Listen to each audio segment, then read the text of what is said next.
Hey folks, it's time for another quick and dirty review. Today we're going to be looking at Tek Dice from Q Workshop. And I got a little quick story to tell you about behind these dice.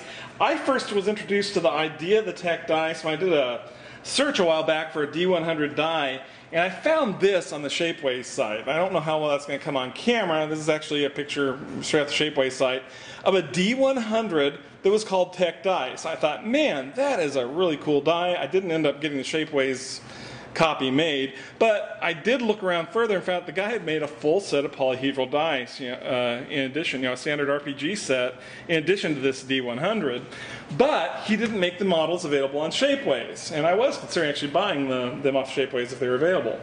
Well, here we fast forward 4 months later, and we have Tek Dice, the exact same dice, being made now by Q Workshop. So it looks like the guy got funded and got Q Workshop behind him on this design. So let's open this up and take a look at what these guys look like. These are really detailed dice. I'm going to bring out the D6 and let me change the focus real quick so you guys can get a good look at this. These are really, really detailed dice. Let's see if I can get a little closer. There we go. And there's thematic elements that are carried through on all of them, to the extent they can. So the corners vary a little bit, the corner detailing, just because they have to accommodate different things. For example, I'll pull up the D4 here. You can see the corner detailing is just a little bit different, but still in theme.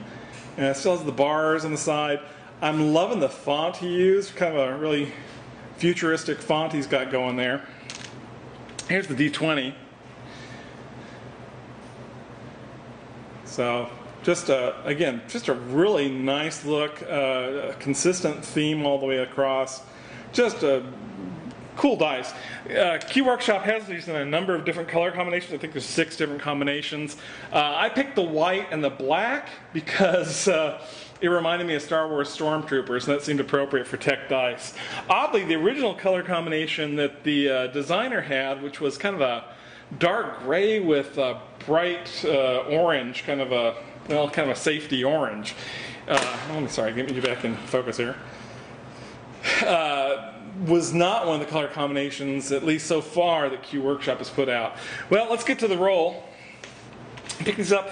Individually, these feel really light. I don't know if that's good or bad. Personally, I tend to like dice that feel heavier, which is why I tend to like really big dice.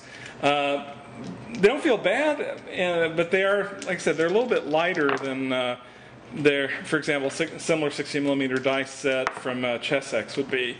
And actually, a little bit lighter than some other sets that I've seen from Q Workshop.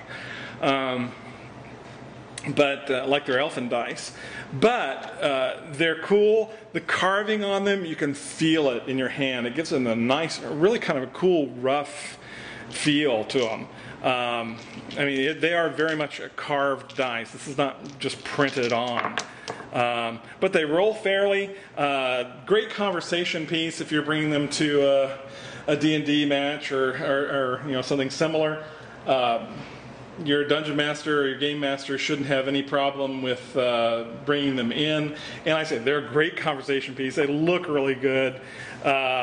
It's a very cool set. I'm glad that Q Workshop was able to bring these out as a reality. So I'm giving these yes, buy, enjoy. I got my set off of, because they're so new, they just came out. I got my set off of Q Workshop's eBay store. I've noticed that they're also available on Q Workshop's site directly, and you can also get them from the Dice Shop online out of the UK. But like I said, great set of dice. I highly recommend them. If you're into something that looks a little different, a little more high-tech, a little bit futuristic, it's a great set of dice. And that's all I got for this time. Don out.